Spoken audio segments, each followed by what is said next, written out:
Hello बच्चों, let's see this question. For the chemical reaction P forming Q, the energies are plotted in the graph as shown.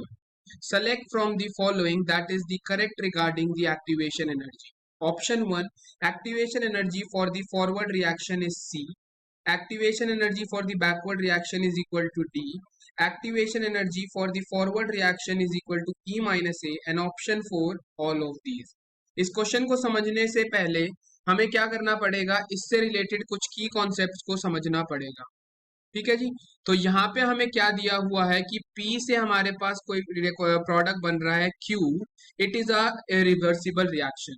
So this is the activation energy of the forward reaction and this is the activation energy of the backward reaction Q से P बनने का।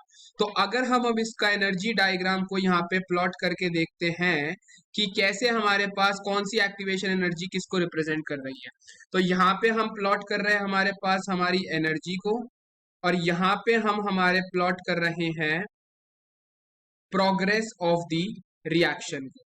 ठीक है जी। तो अगर हम इसके case में ग्राफ को प्लॉट कर रहे हैं तो हमारा जो ग्राफ कुछ गिवन है वो कुछ इस तरीके का ग्राफ गिवन है।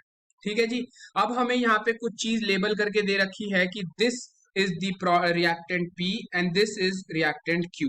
तो अगर अब हमें कुछ चीजें इसमें और हमें समझनी है तो this is nothing but the energy of the reactants, and ये हमारे पास किसको रिप्रेजेंट करती है, ये हमारी एनर्जी ऑफ प्रोडक्ट हो गई है, that is energy of Q, और ये हो गई हमारी एनर्जी ऑफ P के इक्वल। ठीक है जी।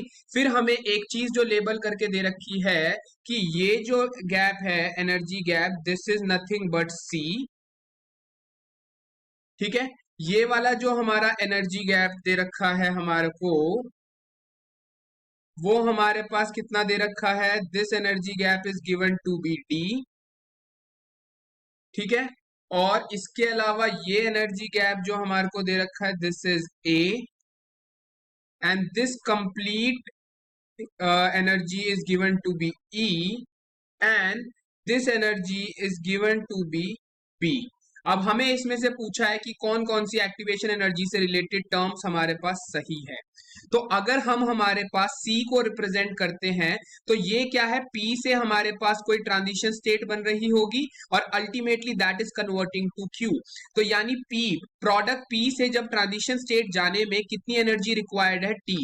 यानी प्रोडक्ट P से पहले हमारे पास कोई ट्रांजिशन स्टेट बन रही है और उससे हमारे पास हमारा प्रोडक्ट Q बन रहा है। फॉरवर्ड रिएक्शन की अगर मैं बात करता हूं तो यानी प्रोडक्ट रिएक्टेंट P से ट्रांजिशन स्टेट जाने में कितनी एनर्जी रिक्वायर्ड है, दैट इज C अमाउंट, यानी वो हमारी हो जाएगी activation energy for the forward reaction.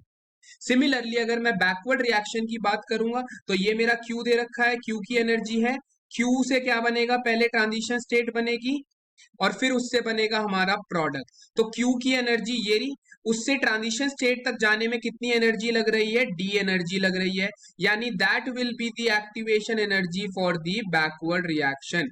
यानी Q से ट्रांजिशन स्टेट जाने में हमारे को D एनर्जी देनी पड़ेगी, that is the activation energy, ultimately it will be converted into the product. Activation energy क्या एनर्जी होती है, यानी रिएक्टेंट से ट्रांजिशन स्टेट जाने में कितनी एनर्जी रिक्वायर्ड है, that is the activation energy of that particular reaction. अगर हम फॉरवर्ड रिएक्शन के बारे में और एक तरीके से बात करते हैं तो अगर हम E के बारे में बात कर रहे हैं तो E is nothing but C plus A। E क्या है, पूरा ट्रांजिशन स्टेट से लेके नीचे तक बॉटम एक्स एक्सिस तक की एनर्जी का difference. It is nothing but energy of C plus energy A।